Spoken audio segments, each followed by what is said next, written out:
The thoughts, opinions, and general overall shade thrown on High at 9 News are those of the individual speakers and not those of High at 9 News, its audience, or its advertisers. The statements made do not constitute medical, legal, or financial advice, and for advice tailored to your specific situation, please consult with a licensed professional. Welcome to the High at 9 News Hour, where you will hear from cannabis industry experts and professionals from around the country talk about important topics while shining light on global issues and discussing cannabis as it relates to politics, regulation and reform, data and technology, science, research and medicine, family and parenting, art, celebrities and entertainment, fitness, sports, mental health and wellness, and plant-based medicines and entheogenics. Together, we are building a stronger community, fighting the stigma and creating change. With your host, Jason Beck, joined by special industry expert correspondents from around the country, and daily antics brought to you by Cannabis. Coming to you live every Monday through Friday at 9 a.m. Pacific Time and high noon on the East Coast. And thank you all for getting high at 9 with us.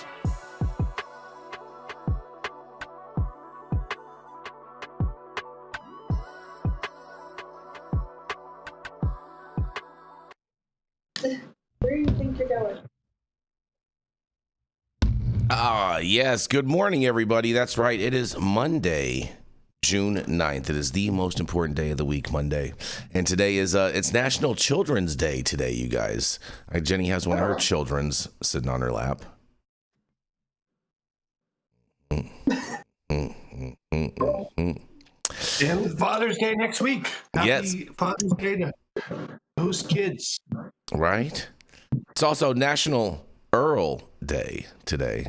I know most of the, people in the cannabis community are going to think that that's for oil, but you know what I mean? It's not. Mm-hmm. Yep. Earl Day or Earl, E-A-R-L? E-A-R-L. O-I-L. E-A-R-L. Okay. Like, my name is Earl. Exactly. Yeah. It's got to be a Southern thing. Not like if you're from the South and you like to smoke on that Earl. No, no, bro. No. I tried to put that disclaimer in the beginning, Jesse, but obviously it nonetheless. It's also National Strawberry Rhubarb Pie Day today. Dude, that's my favorite pie. I love that. Up. I love that shit. Of course it Has been since I was a little kid. Yes. Yep. Strawberry rhubarb is the best. Yes, I'm a big fan. Jesse, I have some rhubarb in growing in my backyard right now. I had some rhubarb at my old place that I planted, and it was doing great. I need to know when and how to harvest it. Right, as soon as the stalks are big. The stalks are big. Yeah, and you can cut those. Yeah. Cut the leaf off and eat that rhubarb. I grew up with it as a kid. Oh, bro, it's so good. And sugar, bro. Oh, bro, it's so good. It's so good. I can't wait to try this out. It's also National Donald Duck Day today, you guys. Mm-hmm. And thank you all for joining us and getting high at 9 with us. It's also high noon on the East Coast. And please remember to like, share, and subscribe to us on all social media platforms. You can look up above and down below to see exactly where we live on the internet. And we are live every Monday through Friday on YouTube, Rumble, Twitch, X, Instagram, Facebook, Kick, as well as on our very own website at www.highat9news.com. So welcome to everyone. Join us from any one of those platforms today, you guys. And we are going to kick this thing off with Miss Jenny Beth Dills. She's the founder of Kind Cannabis and of Justice Served, an organization that helps people get their lives back on track that have been victims of the track. It is none other than Miss Jenny Beth Dills. Yeah. Hey, happy Monday, you guys. That was Theo. Thank you. He is a cute puppy. An original story this morning. We're going to kick Monday off with something that pisses me off. You excited, Jason? I'm all about this. Anything that pisses you off, I'm so in favor of. Wonderful. Did you read my story? I did a little bit. I read a little bit. Yeah, I came up with the title of it. Do you know what I titled it? Oh shit! I didn't send you the title over. I don't know. We'll see. I made a title, and just so you know, everyone, the title is the DCC Smoking? Because it seems as though they are blurring the lines on enforcement. Yeah, that's definitely not the title, but I'll send you the title. I think that is the title now. Yeah, we're gonna talk about IP, but anyhow. All right, so you guys, fuck. That would be copyright, not IP. There's no intellectual property in an article. Well, I wrote it, so it's my intellectual property. That's not intellectual property, so. Well, nothing you're saying right now matters to me. I'm mad about it. Change my title. Yeah, I told you, anything that gets Jenny Beth mad, I'm here for. Submit a title, so you want to victim shame Jason for doing his best by giving you a title. Exactly. And then calling it IP when it's copyright law. Yep. Well, he made it. Keep going on. He made it dumb. No, All I right, didn't. I made it better. You guys done? You finished? Yeah, as soon as you're done, I'm finished 100%. Go for it. Okay, sick. California's cannabis market, the largest legal market in the world, is built on a delicate framework of regulation and enforcement. Central to that framework is the DCC, Department of Cannabis Control, a state agency charged with regulating licensed cannabis businesses. The DCC ensures that operators comply with California's strict rules, products meet health and safety standards, and the legal market is fair and accessible. Importantly, the DCC's authority extends only to licensed operators. It exists to oversee, assist, and regulate businesses that have chosen to participate in the legal system, not to enforce criminal law against unlicensed activities.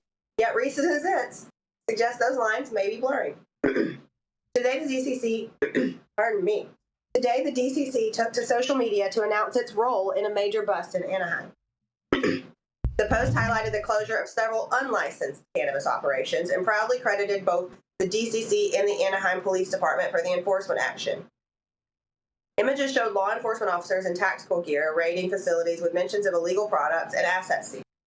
While the illegal cannabis market poses real threats to public safety and the viability of the legal industry, the nature of the DCC's involvement raises serious concerns.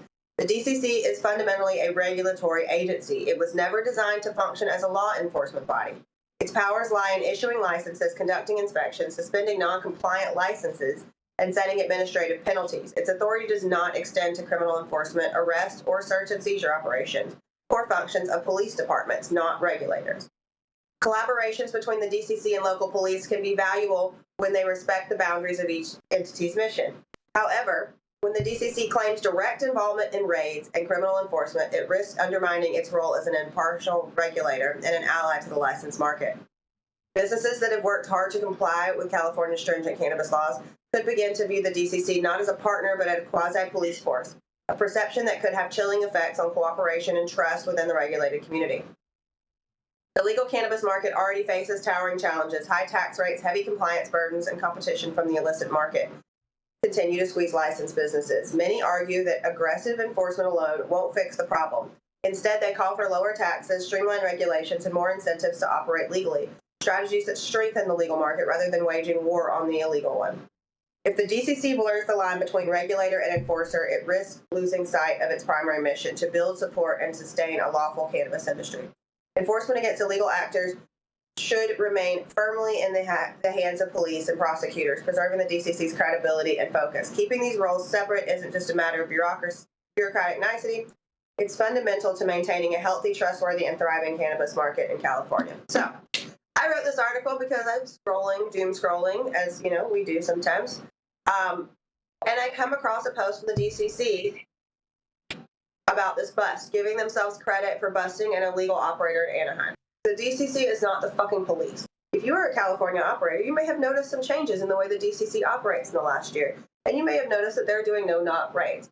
Well, if you remember the story that I gave you guys about the budget proposal last week, they were requesting the ability to do things like no-knock inspections, undercover investigations, collaborate with state, local, and federal police entities to raid facilities. They're already doing those things. And they're asking for permission to do them, which tells me they already don't have the permission to do the things that they're operating under right now. So it's terrifying. It should be terrifying to you if you are a California operator. The DCC is not a law enforcement agency. Mr. DCC Inspector, if you would like to be a police officer, there's an academy where you may go do that. But this is absolutely egregious, and it freaks me the fuck out. So we'll talk about it a little bit more later. I'll throw it back to you guys, but this is a huge overreach of the regulatory body. Yarrow, did you notice? Yarrow, did you notice the fact that she used the word blurred lines, which I included in the title? just wanted to Please, Michael, I think you were starting to say something. Please go ahead. Yeah, I was going to the recriminalization of cannabis. These people continue to not like it and do everything that they can to prevent this legal plant from being in the hands of adults who choose to use it. It's not like anyone's force feeding people to go and smoke cannabis. Not like our pharmaceutical companies and our doctors. That's a very valid point right there. Very, very, very valid. I mean, I agreed. I think this is a gross overreach of them. And the fact that they're already advertising that they're doing it before they even have the permission to do it, I think is a serious problem. But it's like, who oversees them? Who has oversight over the DCC? Just the governor? And the governor's not going to do anything about this. So what do the people do in this instance? We're trying to be about weed for the people. What are we supposed to do? Well, unfortunately, like in the Smokey Jones case, I think the only issue is an entity getting arrested or whatever, criminal enforcement against them, and then them filing a lawsuit, to try to challenge their right and duties to be able to do this. Mm-hmm. But just like all law enforcement throughout the state and country, the only way to get them to abide by the law is to sue them. Yeah. Unfortunately, they're just other rogue agents who just be like, I'm law enforcement. I have the power to do anything I want, whenever I want. They do sometimes feel like that. I have witnessed that a few times. Yeah, and they are not law enforcement. They're not law enforcement. Mr. Right.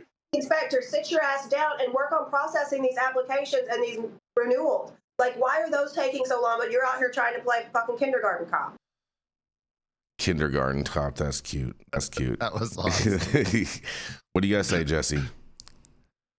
I'm just worried that this is going to establish some kind of precedent, and that California is typically the leader in a lot of things, especially when it's come to cannabis. They've been a leader in many things, and many states followed suit.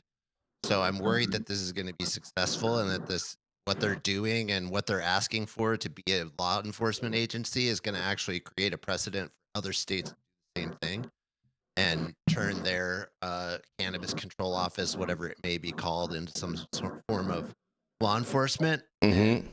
That's just a terrible idea. So, that's what concerns me, is that this becomes something that unfolds over years in many states.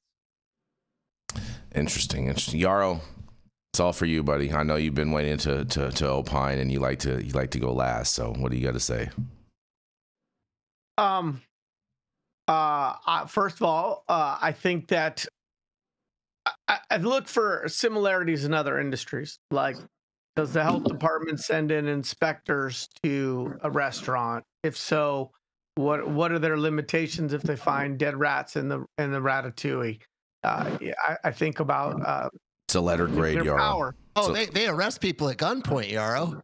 I think about like the nuclear power. Like there's an agency that oversees Diablo Valley Canyon or whatever it's called down in SoCal. And like, what are the limitations of their power?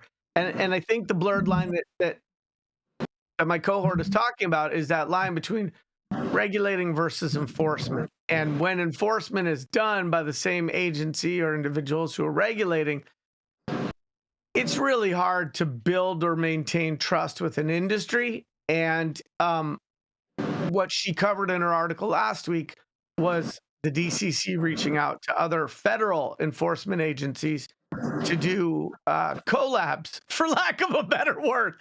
And so we're seeing, I think, real substantial policy and operational shifts with the DCC that do look like, as Mr. Minardi said, a regression, because it looks more prohibition than pro-business. The jaded part of me that wants to argue with Jesse in the chat about whether copyright law is in fact IP or not, it says, look, this is kind of maybe what they had always sort of wanted. I don't know. The optimistic part of me, the little angel on the other shoulder, says like they're just reeling because regulated sales are down year over year. They can't create a cost neutral agency unless they figure out ways to either expand their mandate or expand their pipeline of revenue. And perhaps they're trying to take the enforcement budget from other agencies that are still enforcing against unregulated cannabis and sort of siphon that over to the DCC. I think it's not news for me to say that California, like Jesse said, often can be the leader in a lot of things. In this situation, I think it's the leader in shitting the bed. Yeah.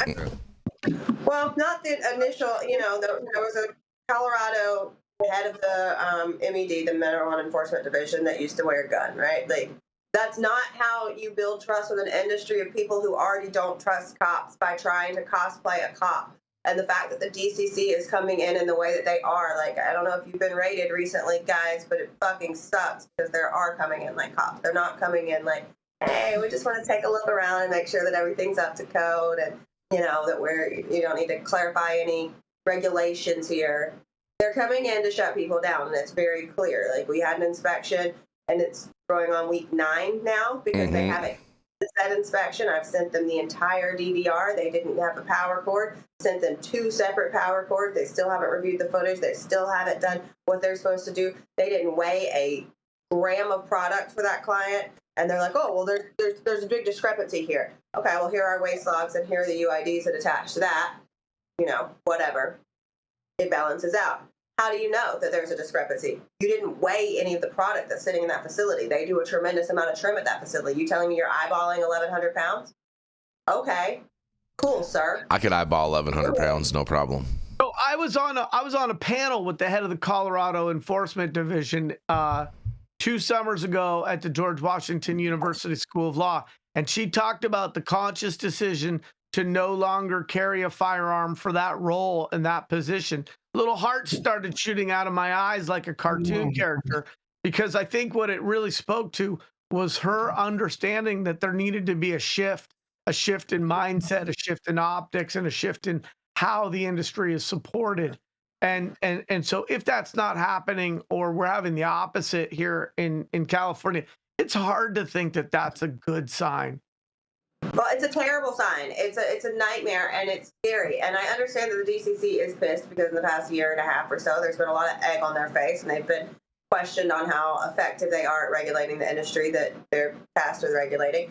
And that may be so, but they have power over licensed cannabis businesses. The fact that they took to their DCC social media account and gave themselves credit for the bust of an illegal operator says more than I ever could in this little article that I. You're so right about that. You're so right about that. Inappropriate. Now, I will say SFGate and NBC News did not credit the DCC, but they were willing to come out there and give themselves a pat on the back and say that they did it with Anaheim Police Department, and that is absolutely egregious. So, I think this, and Yarrow, you said it, compared to other industries, right? We had, what was in 2024, I remember it was a big thing on the East Coast, because the Boarhead factory, and you know what Boarhead is, it's one of those meats, deli meats, was closed down because of the deplorable conditions of a factory making food. And we know what's going on with federally with the Maha movement and everything that's going on, but our food factories don't have as much oversight as this. So they're creating and letting contaminated foods go out throughout the country, and they don't go in there with guns and law enforcement in order to regulate those that really are impacting our health on a daily basis, and yet they do for cannabis, which is basically a plant in its purest form. So this is just disgusting, and they really have to stop the stereotypes that have forever surrounded this cannabis and continue to treat it like a criminal aspect as opposed to a commodity for people and businesses to sell and make money in tax revenue for California. It needs it more than anyone. Disgusting. I don't like being on the receiving end of gun, and it's not an enjoyable experience. And so when people enforce the law with guns instead of the stroke of a pen, it changes everything. It changes everything. And with a regulated cannabis business, I mean, that's not a mobile meth lab. You're not going anywhere. And so is the gun required? Is it necessary? Have we ever read of an article in California where a DCC licensed operator started shooting at the DCC? Like, I can't think in the history of adult use that that's ever happened. And so, what's the gun for? What's the gun for? If operators haven't done that, why are they taking the threat profile from a minority of unregulated operators and using that as the justification for what their tool belt should be holding when they go into a licensed manufacturing facility? All fair points, Yarrow. And on that, we got to roll into our first commercial, and we're going to be right back.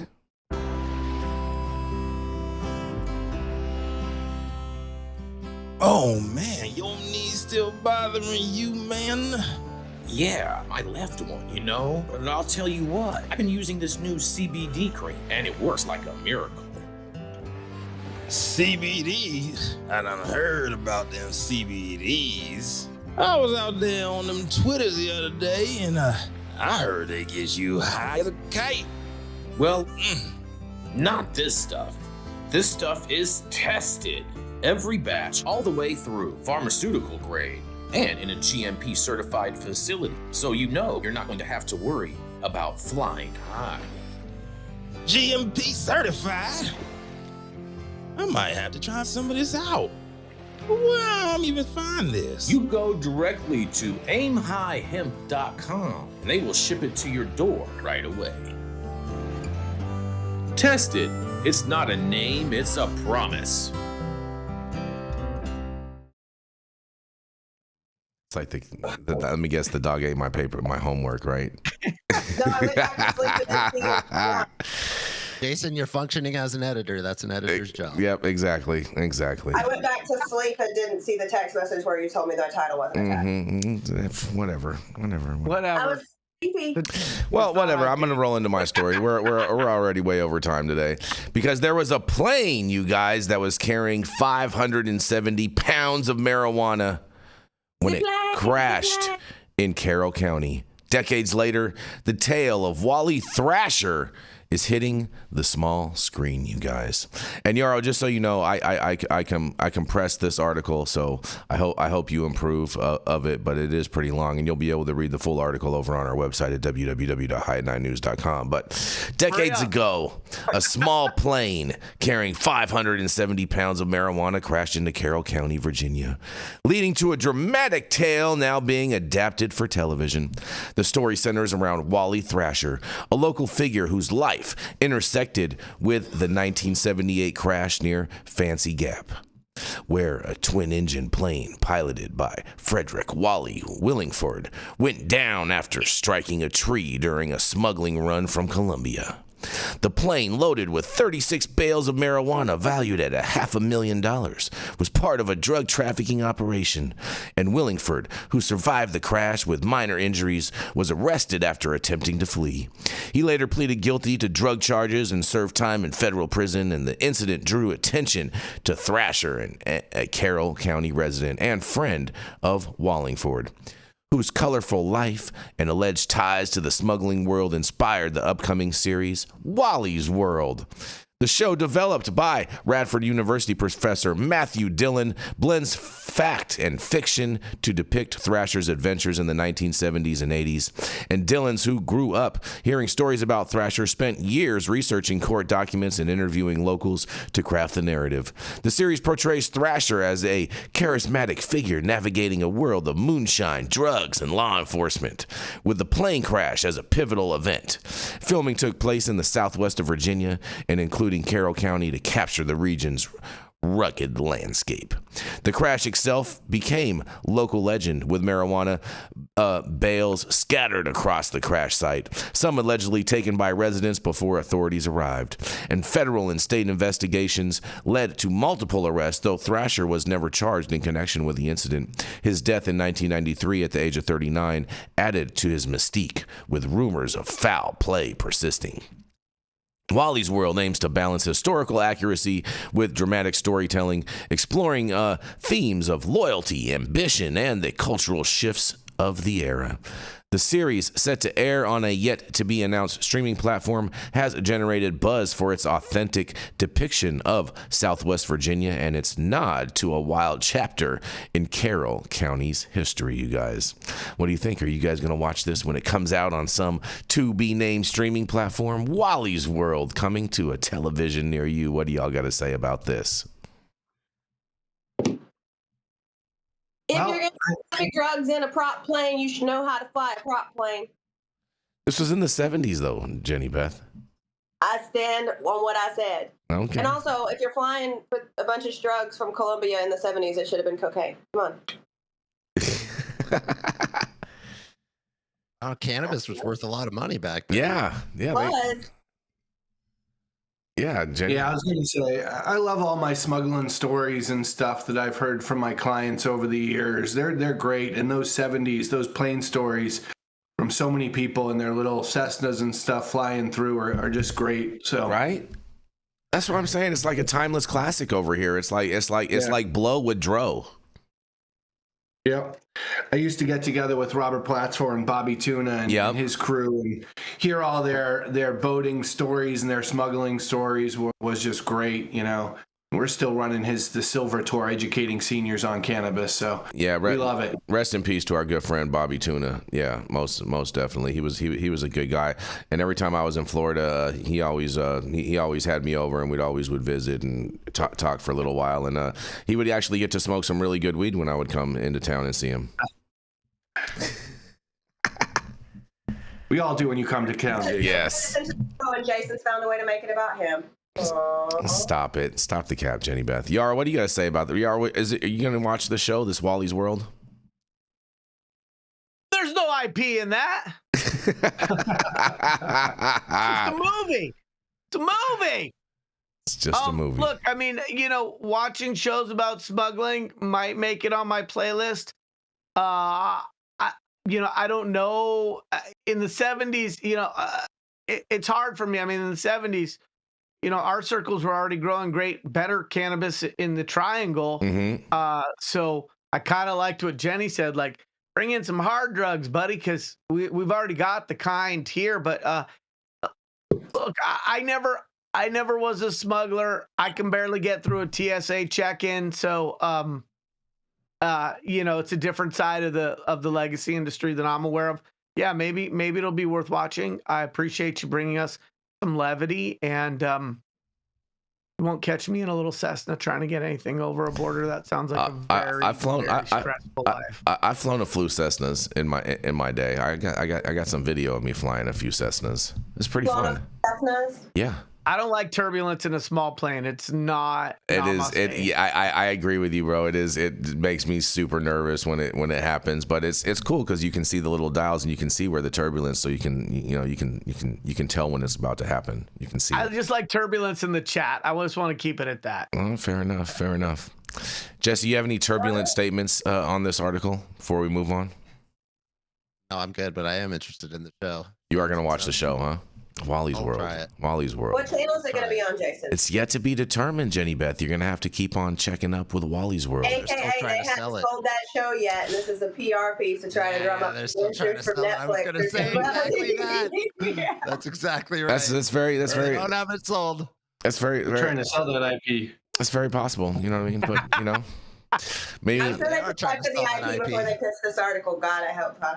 Maybe they're just trying to create a buzz and create a bidding war between the all the different streaming platforms.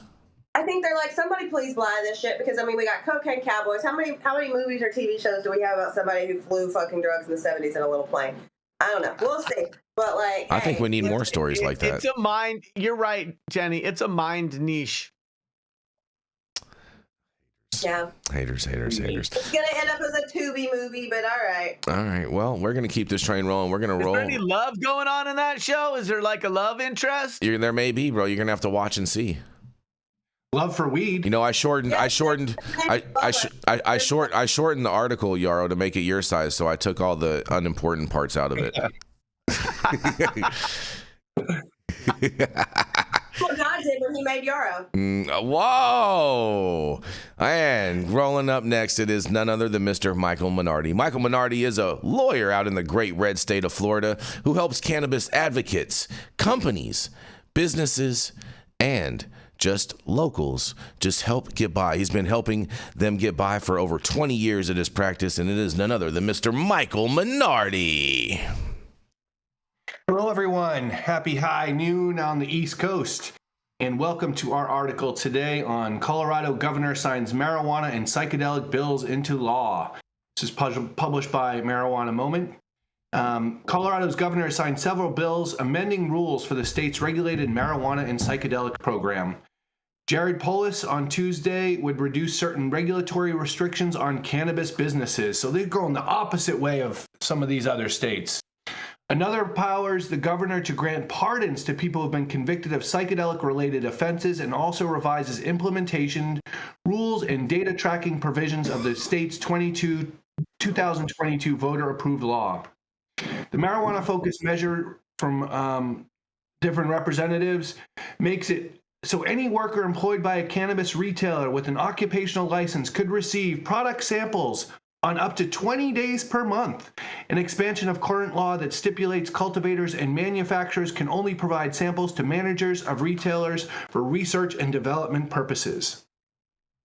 The measure would also revise reporting requirements for marijuana licensees, mandating that regulators adopt rules to ensure licenses maintain documents such as child-proof packaging, certification, testing records, recall, advertising, standard operating procedures, and more. If a license holder is required to maintain books and records in the seed-to-sale inventory system, the license holder need not maintain duplicate copies of books and records. If a license holder is substantially non-compliant with regulatory requirements, the division may require the license holder to maintain additional records, not go in with law enforcement and guns. The bill would also repeal current state law that makes it a Class 2 misdemeanor for a person to have an undisclosed controlling beneficial ownership, passive beneficial ownership, or indirect financial ownership in a cannabis license, or engage in transfer of ownership without prior approval. The cannabis legislation was significantly amended during the process, however, removing provisions that would initially have doubled the amount of marijuana adults could buy from licensed retailers and allowed cannabis shops to hold promotional events.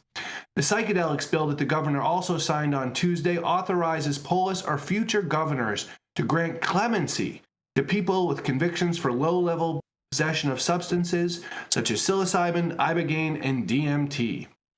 It would also require the Department of Public Health and Environment, Department of Revenue, and Department of regulatory agencies to collect information and data related to use of natural medicine and natural medicinal products.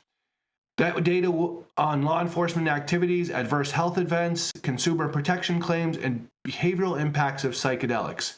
Prior to the passage, a SETI committee amendment removed a government appropriations to pay for data collection and tracking, and the lawmakers have a letter of intent from the Psychedelic Science Funders, a nonprofit organization that supports advancing psychedelic therapy, to fund the program for its entirety of a 5-year duration. To implement the act, the office may use appropriations to provide information technology services to the Department of Health and Environment, the text version says. The legislation would go further and amend around licensing of ownership of psychedelic healing centers. It removes fingerprint background checks and requires them to only do a paper background check by name only. And additionally, it requires state licensing authority to adopt rules related to product labels for regulated natural medicine and regulated natural medicine products, and permits the state licensing authority to adopt rules regarding the types of regulated natural products that can be manufactured. The proposal overall has the support of an array of advocates, including psychedelic proponents. Last week, Polis touted the fact that Colorado's psychedelic program is fully launched now that regulators have issued licenses for each part of the psilocybin supply chain. A third bill signed on Tuesday by the governor changes how marijuana tax revenue is allocated. It specifically removes requirements that certain cannabis funds be transferred to the University of Colorado and the Public Schools Capital Construction and Assistance Fund. The new law means that a greater portion of marijuana revenue will be retained by the state, with less being sent to local governments. The government signed the bill into law that would allow a form of psilocybin to be prescribed as a medication if the federal government authorizes it. While Colorado already legalized psilocybin and other several psychedelics for 21 years and older, the newly acted reform will make it so drugs containing isolized, crystallized versions synthesized from psilocybin can become available under prescription framework. So safety in Colorado, a bill that would have limited THC in the amount of marijuana and outlawed a variety of psilocybin products, died following the lead sponsor's motion to withdraw legislation. So, I always love articles that are pushing and progressing the issue forward, that are creating data and science for other states to use when we look at enacting this legislation and laws throughout the country, and hope people can get trippy and get happy and get their mental health right with these new programs here in Colorado. What are you guys on? Wow. Once again, Colorado leading the way in a regulatory framework since, this is why Colorado can loosen its belt a little bit on cannabis regulations, because they got it close to right and then have worked on this for a longer time than anyone else. So when we say we're looking at California for regulatory framework, that's bullshit. We're looking to Colorado. Do you know why? Because California also looked to Colorado for regulatory framework. Shout out to them for making fucking progress, as we in Colorado and California now stick our head farther up into our assholes and try and carry guns and arrest people as a regulatory body. So I think that this is wonderful, and it's showing, this is proof of a maturing market, a market that is working, and I'm proud to have worked in it for so long. Well, Jenny, out here in California, it is the wild, wild west. So is Colorado, but, I don't know if I would call it that. It's definitely not west. Well, I can tell you, when we were originally looking at, establishing cannabis policy in this state, the word California was pretty much a taboo. Like, you did not want to say the word California around regulators. So it seems like they're going in the opposite direction there, right? They're from super liberal and open to now trying to restrict it and create legalization and criminalization again. Whereas Colorado has been slight, I think, straight and steady all along, with continuing to progress their regulations and creating a market where businesses can succeed and people can use these products in a safe and effective manner. What do you guys say, Jesse? This is right up your alley right here. Incredible. I mean, I'm echoing what Jenny said. It just sounds incredible. I'm especially noting the things about clemency and pardon, and that they're geared towards people with psychedelics specifically. I think that's really amazing if they can reach backwards and forgive people who've been convicted of selling or just having psychedelics of any kind. I think that's amazing. I hope the governor actually takes that privilege and runs with it and gets people out of jail who don't deserve to be there for nonviolent quote unquote crimes. They're not crimes. Having psychedelics on you or selling them or distributing them, that's not a crime. And it's silly that it is a crime. And it's one of the downfalls of our nation and every state is that we have let it be. And people are sitting in jail for no reason. So I hope that happens. I hope that really goes on. And a lot of the other language in this article just sounded really incredible. It sounds like, as Jenny said, Colorado is leading the way, actually. Unfortunately, California kind of leads the way by default just because they're so big and people try to follow them, but Colorado's doing the right thing. If I may. Oh, please, Yarrow, go for it. Yeah, I mean, so this law was passed in Colorado 3 years ago, so they're still pretty slow out of the gate to start bolting on a bit more specificity or adjustments. And while I'm certainly thankful for any policymaker discussing expungements or removing criminal convictions or low-level possession of DMT or psilocybin, I mean, I think the deeper truth is low-level possession offenses for anything are not really helping society to move forward when we're giving people a black eye on their criminal record for for drug use. And so I would say let's aim even higher. I don't think that just because somebody's drug of choice was a hard drug or something that maybe was flown in a Cessna beyond the 70s, that low-level drug offenses staying on people's records really help society to better society. So I think we need to stop talking about that through the lens of either our drugs of choice or the ones that feel more like they're plant medicine or the ones that are sexy, and to really say like, okay, let's look back on prohibition more broadly. Do low-level drug offenders deserve to have felonies for small amounts, no matter what that drug is, especially if there's no crazy violence involved? Well, let's look at Portland and how well that's doing and how much they want to scroll back on their whole policy of let's just, they're definitely doing that there. Using drugs fucking legal, Like I don't know if you've been to Portland lately, but it ain't doing so hot up there.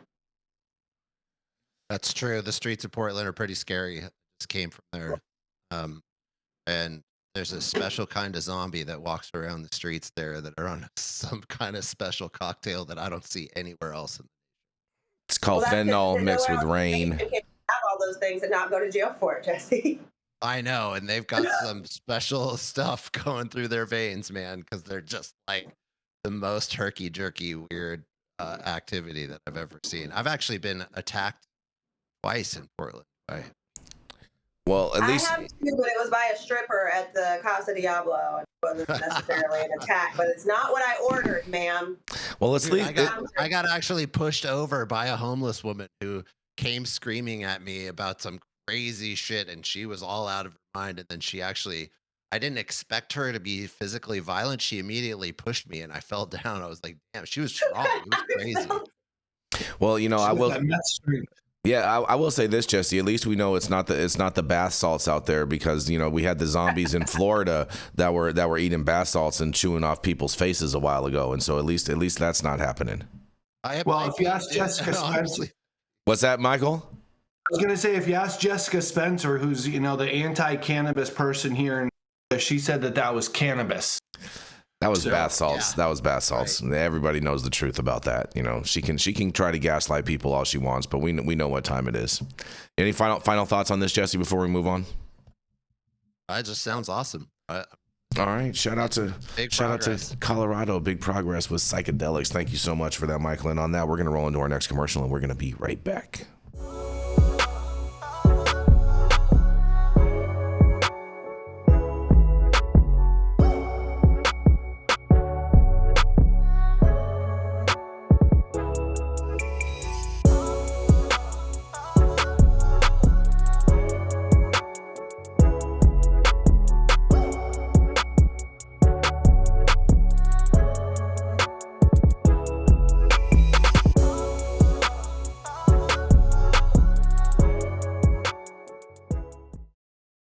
Downtown Portland. Oh, man. And we are back, you guys. Stop whatever you're doing. Make sure you smash that like button. I know we'll appreciate it. You'll appreciate it. And YouTube will appreciate it. Also, make sure you subscribe to the channel if you're not subscribed already. And all of the articles that we cover on today's show, you can read directly on our website at www.highat9news.com.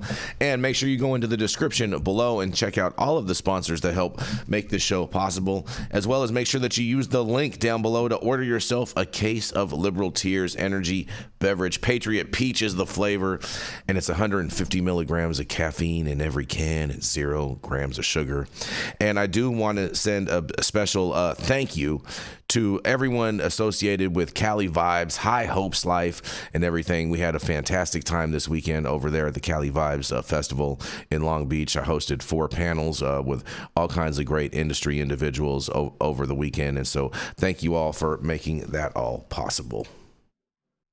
I just ordered the summertime strawberry salad when added steak on top here at Anna's.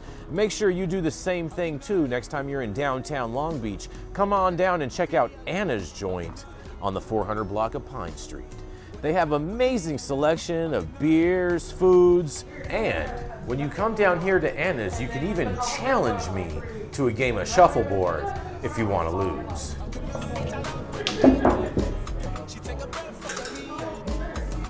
Did you get that? So, next time you're in downtown Long Beach on Pine Avenue, make sure you stop by Anna's Joint on the 400 block. Not only do they have Anna's Joint, this restaurant and bar, but they also have the amazing deli next door. And then next door to that, they have a very exotic flower shop. You may want to stop by and say hi.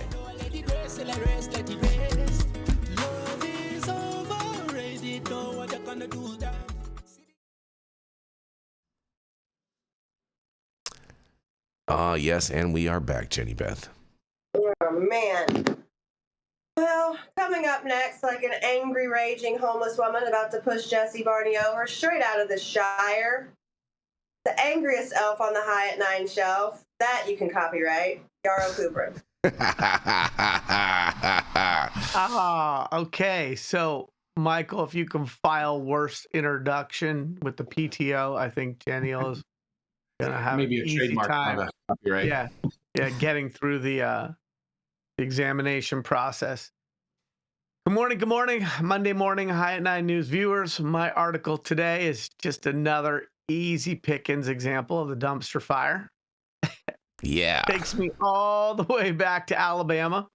So without further ado, hot off the AlabamaReporter.com, more taxpayer money for lawyers as medical cannabis debacle rolls on. The Alabama Medical Cannabis Commission did Thursday what it's done best in its 4 years plus of existence, got more taxpayer money for lawyers. In a theme that has become way too common, a representative from the Alabama Medical Cannabis Commission was before the Alabama Legislators' Contract Review Committee on Thursday asking for more money to pay lawyers. So far, the attorneys are the only ones to benefit from the legislature's decision in 2021 to pass medical cannabis legislation. Going on 5 years, we have yet to provide a single patient with actual cannabis. But we've provided a bunch of attorneys with millions in taxpayer dollars, all to litigate a process that those same lawyers screwed up. Quite a gig, no? Getting paid to defend the process you clearly botched while simultaneously refusing to completely fix the botch, you continue to get paid. So you continue to get paid. On Thursday, an additional $400,000 for the Webster, Henry, Cohan, Spiegel, DeShazo, and Bankstrom PC firm, the law firm. That's the firm where William Webster is a partner, the same William Webster who helped craft the debacle of a licensing process that has left the commission mired in legal fights. The same Webster who is part of a legal team at AMCC that has raked in millions of dollars in fees.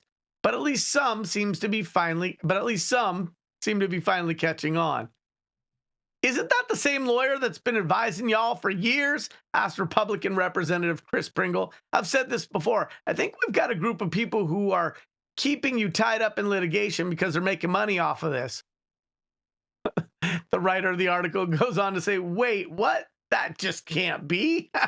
Well, let's look at the history here. Instead of adhering to the state's typical process of awarding licenses when multiple qualified candidates are vying for a limited number of licenses, a process that is laid out quite clearly in the Alabama Administrative Procedures Act, the AMCC adopted a process that was, to put it mildly, really weird. That process utilized subjective grading carried out by people who may or may not have known anything about medical cannabis, but who most certainly offered wildly different grades in the same categories for the same companies. It also failed to establish an appeals process that was required under the Administrative Act, and the whole process seemed to favor certain companies over others. It was clearly a mess, and even the AMCC admitted it and then promised to fix it, except it didn't. Instead, it offered another process that didn't adhere to the Administrative Procedures Act and also utilized those subjective grades that the AMCC admitted were flawed. It was a process that everyone could see would lead to more legal challenges. And surprise, that's exactly what happened. At this point, we're more than 4 years into litigation over this, and there's absolutely no end in sight. A few weeks ago, the Alabama Civil Appeals Court issued a ruling that finally stated clearly that the AMCC must follow the processes laid out in the Administrative Procedures Act, and the commission agreed that it would do so. Will it?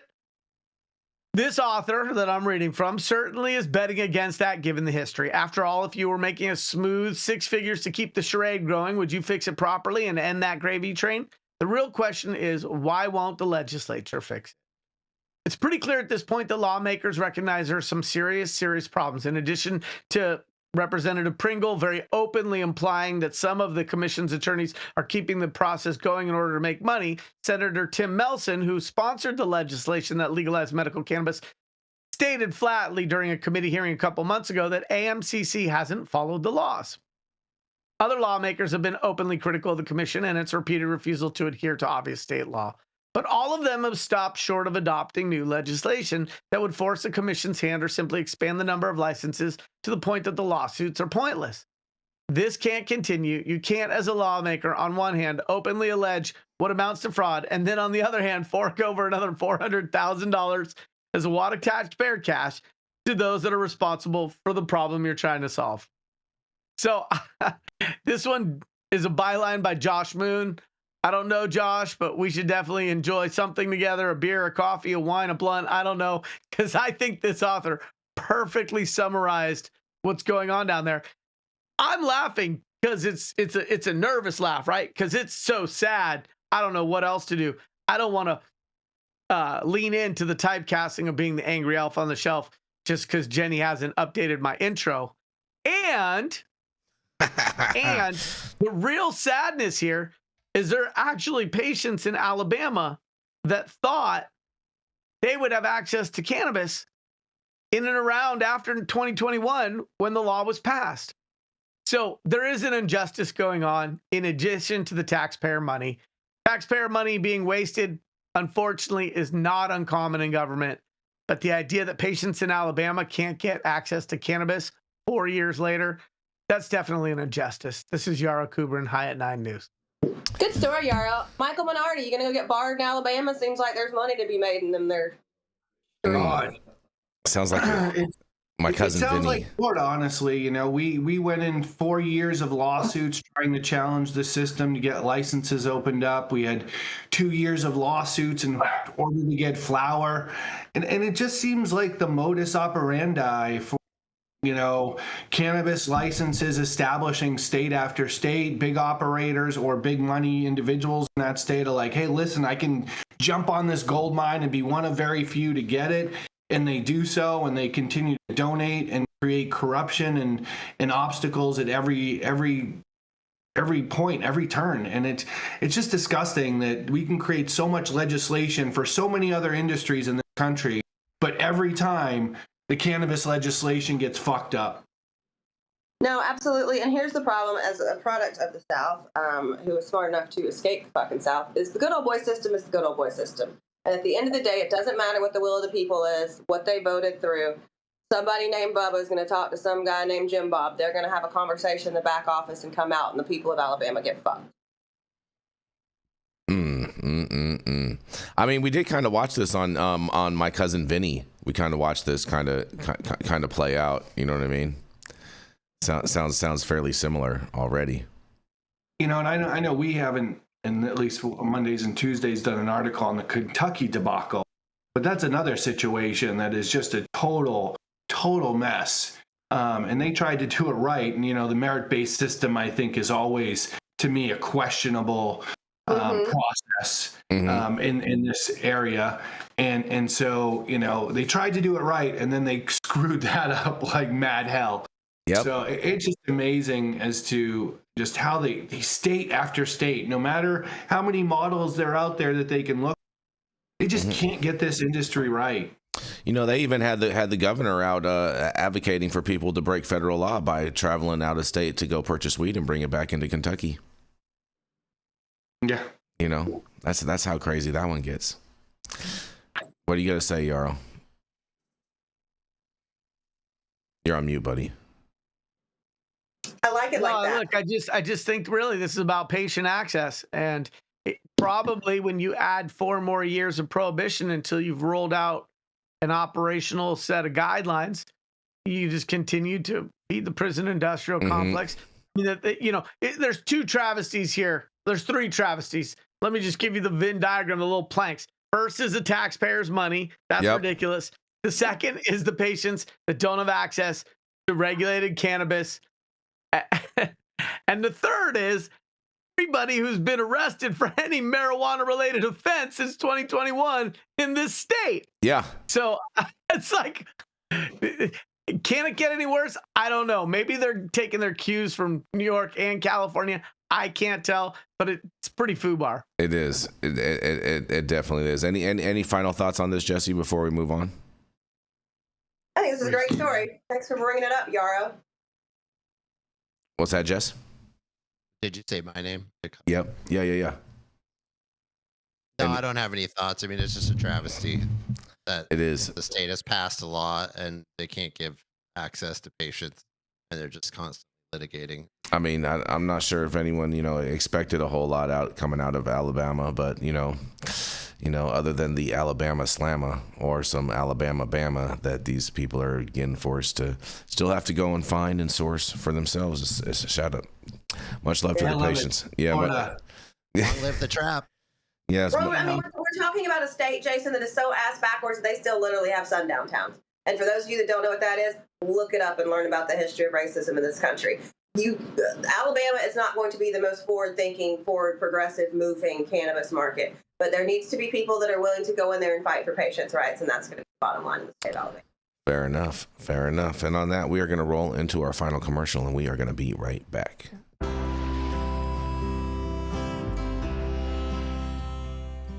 Oh man, your knees still bothering you, man? Yeah, my left one, And I'll tell you what, I've been using this new CBD cream, and it works like a miracle. CBDs? I done heard about them CBDs. I was out there on them Twitters the other day, and I heard they get you high as a kite. Well, not this stuff. This stuff is tested. Every batch, all the way through, pharmaceutical grade, and in a GMP certified facility. So you're not going to have to worry about flying high. GMP certified? I might have to try some of this out. Where am I even find this? You go directly to aimhighhemp.com and they will ship it to your door right away. Tested. It's not a name, it's a promise.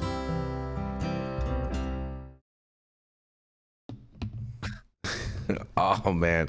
And we are back, Jenny Beth. We're rolling into Jesse Barney. That was cute.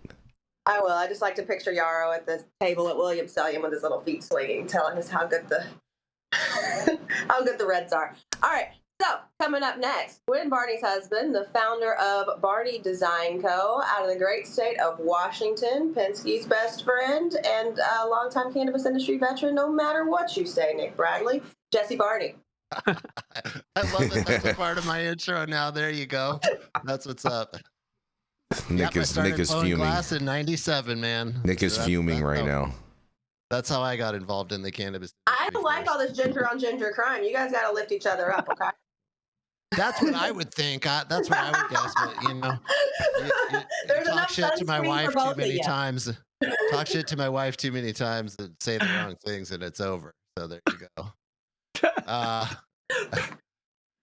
My story today is very interesting and goes against a lot of the propaganda that gets aired even on this show, because we read in the dumb stories. But this one is out of Health Day, a magazine for healthier living. It says, fewer people seeking treatment for cannabis use disorder. Written by Dennis Thompson. So, fewer people are receiving treatment for cannabis use disorder these days, even as weed becomes more potent and widely used throughout the U.S., a new study says. The percentage of people in treatment for cannabis use disorder declined from 19% in 2003 to 13% in 2019. Researchers reported recently in the journal Substance Use and Misuse. This decrease has occurred even though millions of Americans could be diagnosed with cannabis use disorder, researchers said. Cannabis use disorder treatment is often overshadowed by treatments for other substance use disorders, despite its growing prevalence and impact. Senior researcher Brian Graves, an assistant professor of social work at Florida Atlantic University, said in a news release. Weed is now legal for recreational use in 24 states, and another 15 states have approved its use for medicinal purposes. Both uses are legal in Washington, D.C. About 3 in 10 people who use marijuana are believed to have cannabis use disorder, according to the U.S. Centers for Disease Control and Prevention, CDC. Clearly, this article is going against that. More than 16 million people 12 and older now meet the criteria for cannabis use disorder, researchers said in the background note. To track whether people are getting help, researchers analyzed data from the National Survey on Drug Use and Health collected in 2003, 2011, and 2019. At all 3 points, research results showed most people with cannabis use disorder did not receive any form of treatment for their problematic use of weed. Exactly. Yeah. People who could be diagnosed with cannabis use disorder gave a variety of reasons why they didn't receive treatment. 38% they didn't know where to go. 34% said they weren't ready to quit. And 29% said treatment might have a negative impact on their job. 23% had a negative opinion of treatment. And over 19% said they couldn't afford treatment or had no insurance. And nearly 15% said they could handle their weed use without treatment. So is it CUD then? People were 3 times more likely to receive treatment if they'd been arrested and 7 times more likely if they were on probation or parole, results showed. Those receiving mental health care also were more likely to seek treatment for cannabis use disorder. Researchers found our findings highlight an urgent and growing need for targeted outreach and improved education about available treatment options for cannabis use disorder, Graves said. Beyond simply increasing awareness, we must address the practical obstacles like affordability and access, as well as the perceptual barriers such as stigma and misinformation that may prevent many individuals seeking help, Graves added. According to the CDC, signs of possible cannabis use disorder include using more weed than intended, trying but failing to quit using cannabis even though it causes problems at home, school, and work, giving up important activities or relationships in favor of using weed in high-risk situations, such as while driving a car, needing more weed to get the same high.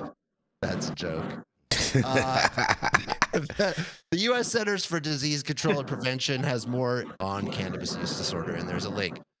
Clearly, this article is all over the place and not entirely accurate, although I would say that the overall increase of cannabis use in the states and the fact that the diagnosis of cannabis use disorder has gone down is a very telling thing. And these people should be looking into that. And if they knew anything about weed at all, when your endocannabinoid system is working really well because you use a lot of cannabis, you don't get as high anymore. So that's just the way it works. And if you're using weed just to get high all the time as a crutch, you probably have some other problems in your life related to that, and it's not the weed. So Absolutely. I wish these studies would dive into the holistic person's or holistic view of the people's lives. Do they have other mental health problems? Are they addicted to other things? Are there other things going on in their life rather than just focusing on the weed? Because I think that these diagnoses, if they were looked at holistically, would reveal a whole host of other problems, and that it's not really weed, it's the other stuff. So my name is Jesse Barney, High at 9 News, and I'll toss it over to my fellow correspondents and see what they have to say. Well, Jesse, I would like to share my own cannabis use disorder because I had I love flare this up story. last week while I was judging the Head Stash Bowl for New York, and it was a really tough day. I had to dab a bunch of fucking rosin to judge it for this competition. I definitely had a huge flare up, and as a result, I ended up on the floor of my kitchen assaulting a leftover pizza, and it was terrible, So if anybody wants to tell me where I can get some help with that, That would be, why are we wasting money on this fucking study? Like, totally. I thought this story was freaking fantastic. I was like, oh man, here we go, the counter narrative, and all the people that are big CUD advocates out there are going to say that this is just gaslighting them and diminishing their cause and this and that. But I personally, I love this story because I think it's a lot of malarkey. Well, I mean, that's the interesting part, is that it's sort of like pro CUD, which anybody who's really educated about cannabis knows is mostly bullshit. Mm-hmm. And then, but at the same time, it's beating itself down. Yeah. So it's really and gaslighting itself. Really. And yeah, I know, but I'm not gonna sit here and say that there aren't people that actually do suffer for this. There are a couple of people, very very minute portion of the population, like minute portion of the population that suffer from this. Just like I had a friend who couldn't trim cannabis because he would get a skin rash from wet leaves. You know what I mean? That's and like cannabis use disorder, Jason. That is a fucking allergen reaction. That is an allergic. It's all the same thing. It's all the same thing. CUD is an allergic reaction too. No, Jason. It's not. CUD is like saying, "Hey, this is a weed alcoholic." CUD is not. There's no such thing as a weed alcoholic. Exactly, which means there's no such thing as CUD. I have known people who have been destructive. I mean, that's happened. I've seen people who spend their entire paycheck on weed and don't pay their rent. Yeah, and their problem is not. Those people are just degenerates, though, Jesse. Right. But that's how we're defining this, right? And so that person has major problems. Period. It's not the weed. Yeah. If I may, it's please. Not. Go ahead. You may not. No, you may. Go ahead. Mute yourself. If I may. Stretch, show us your armpits again. I don't know, but mute. Yeah. So that gave me a disorder. I can tell you that. So if I may, it's not, is there CUD? Is there not CUD? I think a fairer way of framing that is that when something new and novel is being discussed in medical circles, it gets maybe more attention than when it sort of settles into being something that exists but is not common. And so for a minute there were some people, I think, who were noble in banging the drum and bringing attention to something that probably does exist for a very small percentage of people, which is different than the psychological addiction, is different than Munchies Runs Wild, okay, which is Jenny's next video series. And so like pizzas. I'm not here to dismiss that it exists for some people because I'm not qualified as a doctor, and maybe it got a little attention in the beginning because it needed to, because those people who actually have it were being dismissed, and now it's not so prominent a thing in the conversation in the medical ecosystem. They're like, okay, this is a thing, but it's not. It's not a wave of a tidal wave of people dealing with this. I think if we need to think about how we de-risk cannabis, it's not to denigrate or diminish those people for which it's valid. It's to say, where is our greatest risk? And it's clear to us, because of the news that we cover, that the greatest risk in cannabis is edibles that are not either labeled as what potency they are, or that get into the hands of people because with all the childproof packaging that are still irresponsible people. So there's a real risk with regulated cannabis, which is edibles and minors. And so I just think if we were going to pie chart how much we focus on de-risking cannabis, yeah, maybe CUD's got a little slice here, but I think the bigger slice that affects more people and potentially creates really bad outcomes is minors getting in touch with their parents' edible stash, and then they end up in the ER, and it doesn't matter whether they die, it doesn't matter whether they hurt somebody else. It's a really not great experience for them and the people who care for them. So to me, that's a real risk, and it's a place where the industry is going to have to be receptive to any and all ways to mitigate that. And the CUD, I'm not qualified. I think there are some people, and I think that those people didn't feel heard, and so they felt like they needed to really rah-rah about the fact that CUD existed, and now it's settled in, and it's small sliver, small percentage of people. Teeny tiny sliver. You know, and teeny tiny.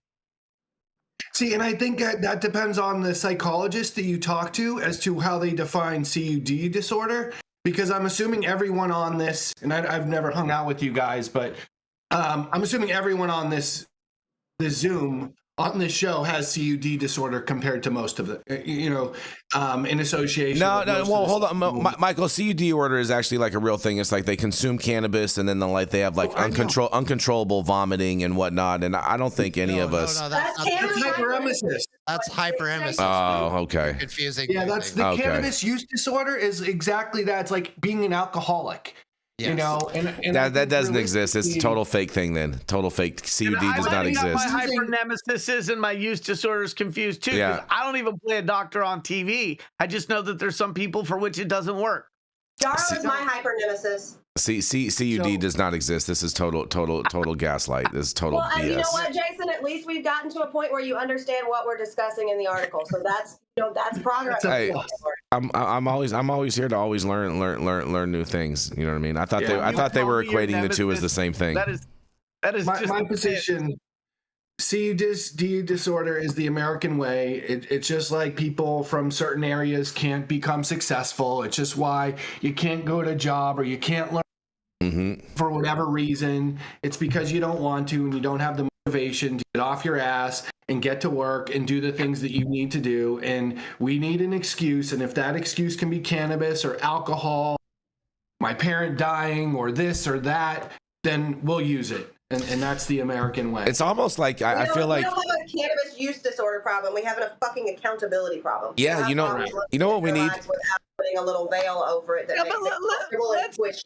And life is not always comfortable and squishy, and that's just what it is. I feel like we need. Let's just be compassionate on a Monday. I know that's tough for you, Jenny, but let's just be compassionate on a Monday. I'll give you an example.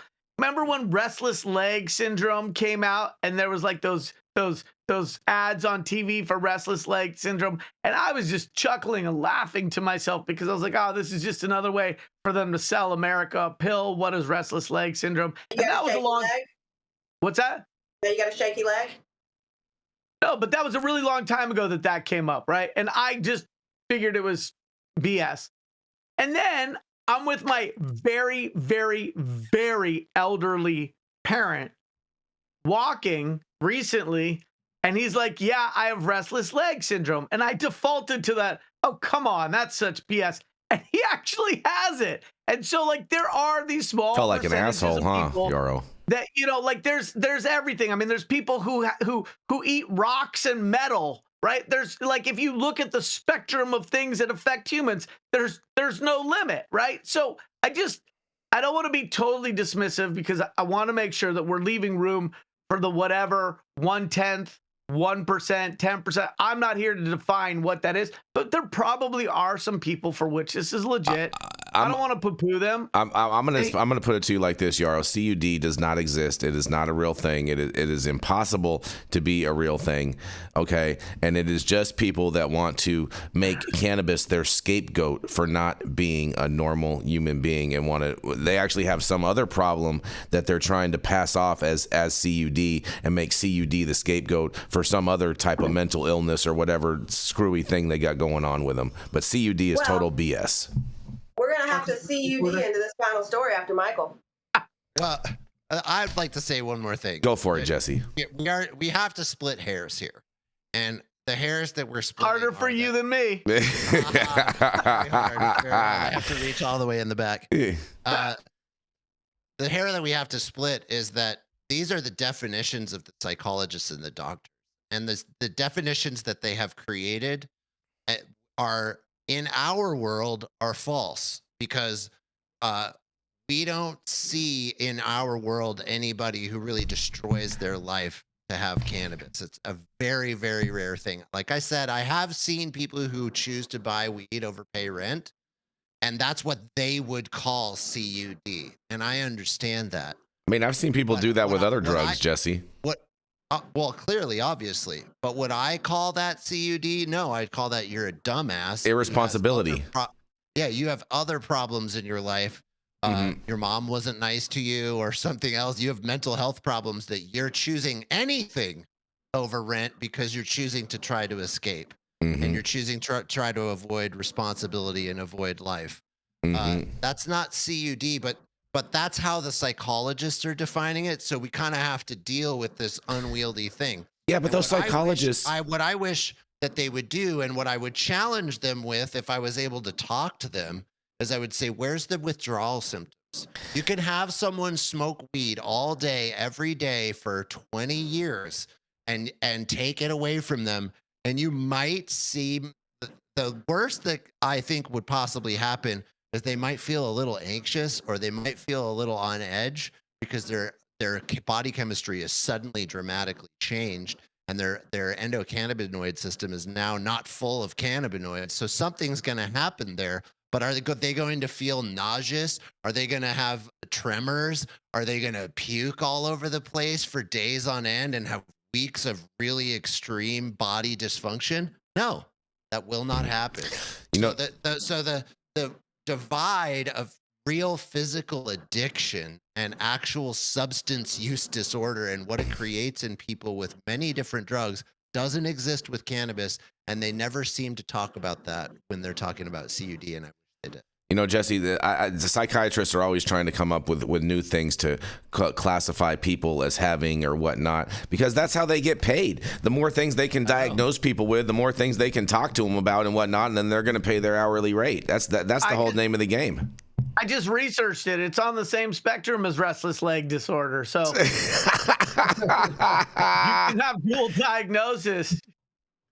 Oh, I think if you quit cannabis, you probably will get restless leg syndrome. It's a side effect. Yeah, they're related. I'm just thinking about it all. Oh man, this was a great story, Jesse. This is probably my favorite story of the day, because I'm always all about calling out BS, and CUD is total BS. I don't care what you say. Prove me wrong. I'm here to be proven wrong, but I know that I'm not wrong on this one, and this is just propaganda that people are trying to put out there in the universe. I always think it's wonderful when Jason Beck can learn something new on a Monday morning. But what do you have to close us out with, Jason? Is it a happy? I actually do. I have a happy story for you guys. Some people having a happy ending in front of everybody here. That's happy endings, bro. Happy endings for everybody, bro. All the way around, Yarrow. Even you. Yarrow, why did God make you the way He did? I question. I don't know. You know. But I love you. I do love you. You know I love you. Well, you guys. But I have questions. Well, some people will say this is a good story. I think it's a good story. I think it's a weed for the people story. But let's see what you guys say. I can't wait to hear what you guys have to think. Because a Michigan marijuana store will pay $205,000 to settle a worker's lawsuit over lost tips, you guys, just the tips. A judge approved a deal on Friday to try to solve a major buzzkill. Employees at a Michigan marijuana dispensary chain said management was keeping tips left by happy customers. Timber Cannabis, which has 7 locations, agreed to pay $205,000 to settle a lawsuit, though it admitted no liability in making the deal. Lawyers are entitled to 1/3 of those funds. And terms of the agreement seem, in quotes, fair and appropriate, U.S. District Judge Matthew Lightman said during the brief hearing. The lead plaintiff, bud tender Chad Underwood, no relation to Frank Underwood, said he was making as much as $150 per shift in tips before management changed course in 2024 and began taking money left in a basket or jar, according to the lawsuit. Timber Cannabis denied violating federal wage laws in its formal response to the lawsuit, and more than 60 employees who qualify for the settlement, said attorney Angeli Murthy, who represents them. And adult use of marijuana was made legal back in Michigan in 2018 for people 21 and older. And look at this, man. These bud tenders and bud tendresses are winning. They got a lawsuit. They're going to get paid $205,000 with the attorneys taking 1/3. Michael Minardi, are you going to take 1/3 of this? Would you take that? What's going on? Oof, we got to get paid for our time, but that's an interesting question. Tips for bud tenders. Yeah, right. What is the owners thinking? They're just like, that's not theirs. It's not there. You know what? I'm willing to bet they tried to justify it as like saying like, oh, you know what? We gave these products away to people for what sales, and then people probably, you know, they gave them like bigger tips because they were getting more free product, and so they were like, this is to offset the cost, and so they was like, this is a new deductible coming in on the tip jar. Well, now we know how Jason would justify it in his mind of minds, but so shout out to those bud tenders at Austin. Oh, easy there. That's a little slanderous. I love you, Jason. I mean, look, we could talk about the 33%. Well, I was actually going to get to a point. Is that okay? All right. Oh, it's okay, Pumpkin Butt. Managers are not supposed to take tips. Mm-hmm. That is straight across in the service industry. Why? Because as a manager, one, you're typically not the one serving the customer, but two, you're probably on a salary. You're probably receiving a higher wage. These bud tenders are standing there dealing with ding dong and ding dong day after day after day after day and smiling and selling whatever kind of, you know, gummy is you're telling them to push that day on special. So you guys treat your employees better. Like, this is just, if I work for my money and somebody sticks a 20 in that tip jar because I gave the guy an extra winky or whatever at the end, like, you know, let me have my $20. I served Yarrow well. He was happy with my service. I don't like tip pooling. I don't like tip sharing. Like, if my tip jar has $300 at the end of the day and Jesse's has 25 because he was grumpy, you know, then I did a really good job that day. People, it's to ensure proper service, prompt service. Let the bud tenders have their tips. You're already giving them $12 an hour. If I may, I think we can have bipartisan support on this. You know, we can talk about the attorneys that take 33%, but let's be clear. When attorneys take a case on contingency, not every case is going to hit. And so they need to factor into their fees. Some will hit, some won't, and they need to be able to allocate resources towards those cases. But if an attorney takes a fee on contingency, it also means they probably think you have a pretty good case. And so I actually like this. I think the 205 is money well spent because it sends a message to other stores to not take advantage of their workers. And as Jenny said, bud tenders don't make a ton of money. They're incredibly undercompensated. They're not appreciated to the degree that they should be because they're at the bottom of the org chart instead of people paying attention to the fact that they're usually the person that the customer interacts with the most. And so, like, I'm not mad at this at all. I think the attorneys earn their 33% because they smacked the employer in the eyebrow and said, like, no, you don't get to take advantage. And so I think it's actually good. And I don't think, you know, when we talk about, so, you know, it's easy to make lawyer jokes, but like lawyers are like cops and firefighters. Nobody appreciates them until you need one. Mm-hmm. And it sounds like these ones did a good job for the bud tenders. Fair Hey, enough. Jason looks grumpy at me, but he looks handsome. Look at that nice suit jacket. Mm-hmm. Thank you very much, Jenny Beth. It is the difference that if there's 60 employees and it was $205,000, it's roughly $3,300 that would have been coming to each one of the employees, and it went down to almost $2,000. Mm-hmm. So it's quite a big difference for each employee. That's it's got to be a little hard for them each to swallow, seeing as that was their tip money. But they were going to get zero. Something. Right, exactly. And that was what I'll take 2K over restless leg syndrome and some more magnesium. How'd you guys get to be able to tell which one of those bud tenders has CUD because they're going to spend it all in the store. How'd you guys get to this 2K? Math, just doing the math after the contingency. Math. I mean, 33 1/3 is a standard rate with a contingency lawsuit, and then it just is what it is, right? So, you know, $2,000 is a lot better than nothing, to Yarrow's point, and it just is what it is. Congratulations to Chad. Good for you, dude, for standing up for yourself and your fellow employees. Interesting, you guys. I guess that, I mean, I think I think that was a good story. Do you guys think that was a good story? Like to end on a happy note kind of thing? Yeah. Yeah. Bud tenders, let's support bud tenders.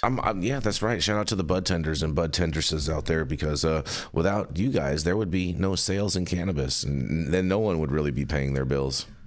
They're undercompensated. They're way undercompensated. It's very aggravated. It's very aggravating to be asked for indica gummies all day. Yeah, it is. Hey, PSA to dispensary owners, those little employee samples that the brands give your employees to fucking try so that you can sell through the product in your store, that is not a bonus program. Please make sure they get tips and take care of your guys. It's not a bonus program? No, it's something, it's a sales aid, Jason. I can't sell you a car if I don't drive a car.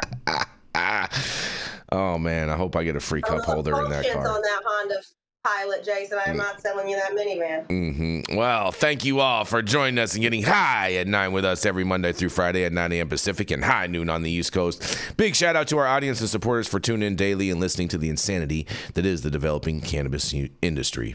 A huge thank you to Aim High Hemp Distribution, Tested and Catalyst for helping us keep the lights on over here. And thank you to our correspondents for being absolutely amazing. Excuse me. Thank you to Cannabis Sativa L for giving us a reason to do this every day. And thank you to Cloud Media Partners Anthony here in the studio today. Man, look at that. Oh, shit. Yes.